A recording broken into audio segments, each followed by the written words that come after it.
This may be my favorite Longines in their current catalog. This is the Longines Flagship Heritage with Moonphase.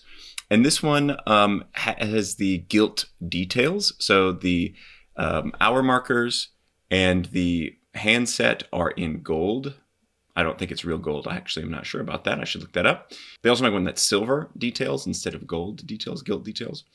And then they also make different colors. I think there's a blue face one. I think there's maybe a green face one, maybe a dark gray face one.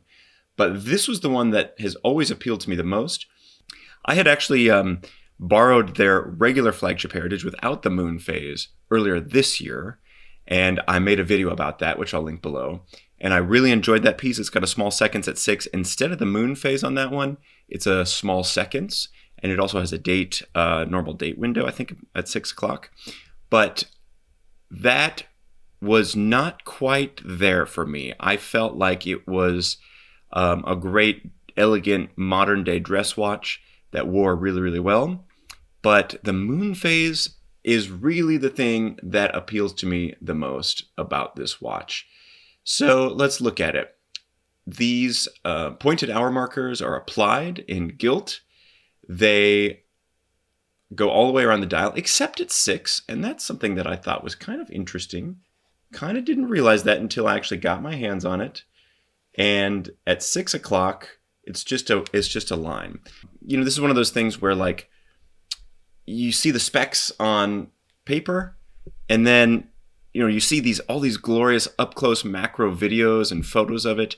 Then you notice a detail and you think, oh, does that ruin the watch for me? At this price point, this watch is really punching above its weight. The obvious comparison that this watch is going to be made is to the JLC, the Jaeger LeCoultre. They have a master thin Moonphase. And if you look at videos and photos of that, or if you try one on, it is basically identical. This is 38 millimeters. That one's 39. Now, the thing about that is it only comes, if you get it in stainless steel, it only comes with a blue dial, or it comes with, I guess, a silver dial with silver details. There's no equivalent of the gilt unless you get that in precious metal. I've tried that watch on. It's beautiful. It's glorious.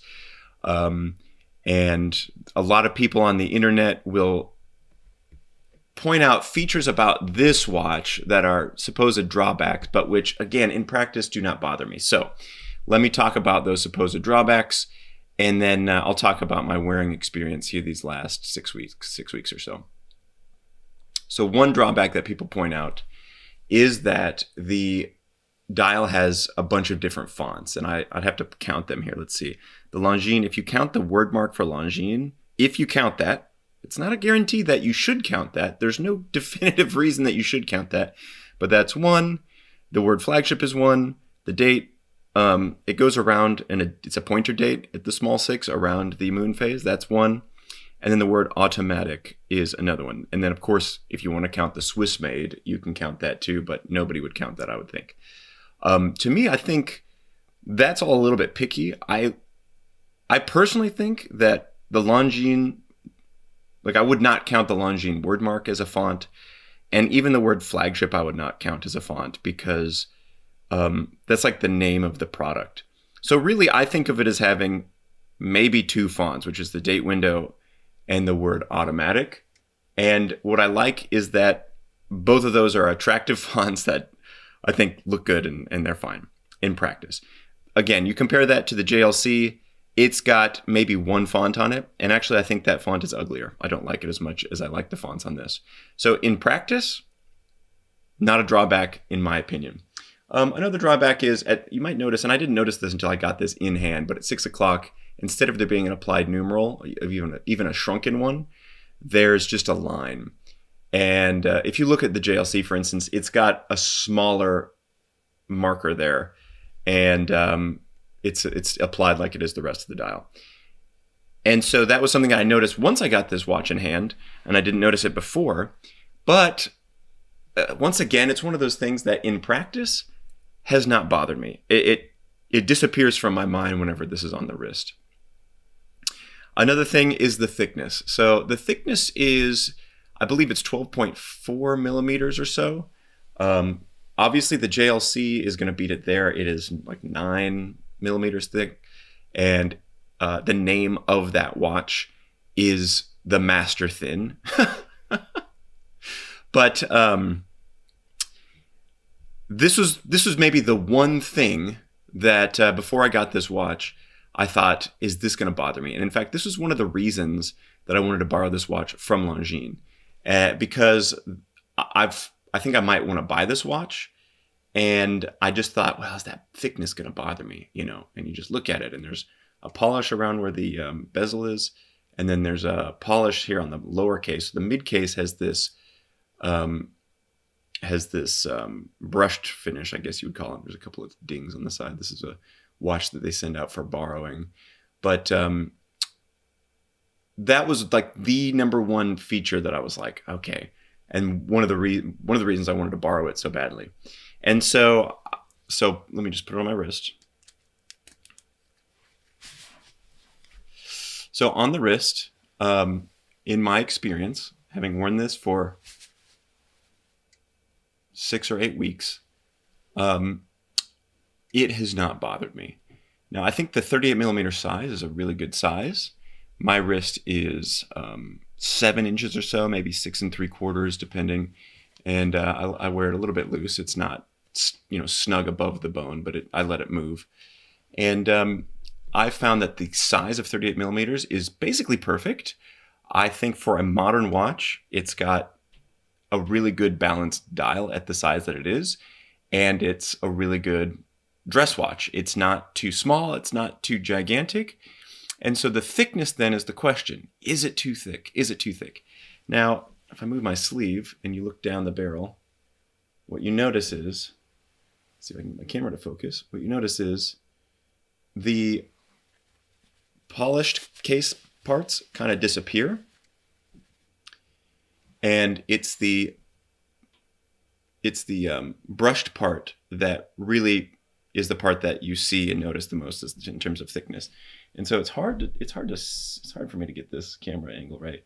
But let's just put it on like normal, like where it would sit. And it kind of sits there. Now I think you compare this to like a Datejust, you compare this to some other much thinner watch, and I think for some people it's going to bother them. And I was happy to find that after wearing it for, like I said, 6-8 weeks now, it has not bothered me. This watch is still on my to buy list. And so that's just something that you'll have to get in hand and wear in real life for yourself to see. But I'm happy to report that thickness of 12.4 or whatever it is not too thick. Now I want to compare it real quick to this vintage Longines. Now this is my brother's vintage Longines. It's from 1967. And this is a smaller, I'm guessing it's a 34 or 35 millimeter watch.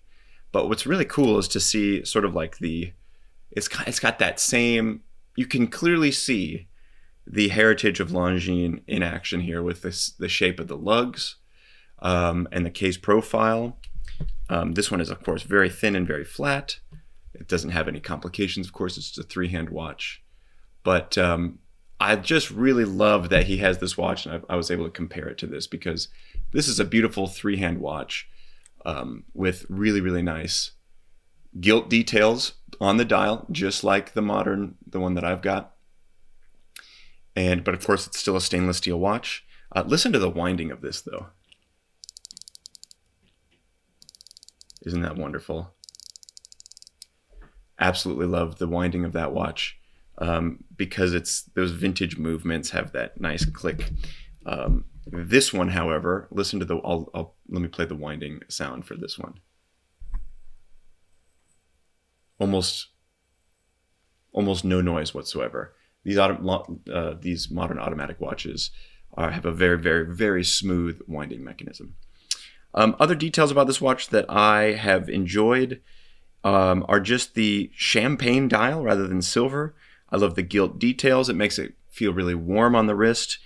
This croc strap is held up really well, and it's obviously calf leather. It's not real croc, but it's held up really well.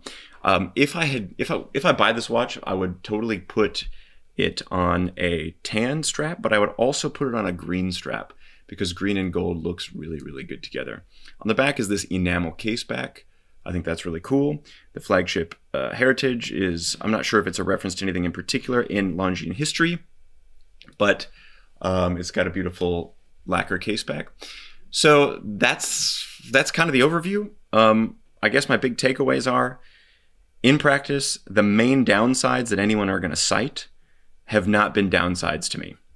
That 6 o'clock marker disappears after a while, doesn't bother me. The Moonphase is beautiful and glorious. The pointer date window is a little hard to read when it's dark, but otherwise it's fine. And the thickness is thankfully a non-issue. So what do you guys think? Do you like the Flagship Heritage? Do you like the Moonphase? What would you like Longines to do with this? Does anybody own this watch, and have you owned it for a long time and can report back? I'd love to hear from you. So thanks so much for watching. If you want to subscribe to me, I cover men's style. I have a Patreon for exclusive content, but I also do these fun YouTube videos about watches because I find this long form format is a little bit better than the Instagram format. Check out my website, menswearmusings.com, and thanks so much for watching.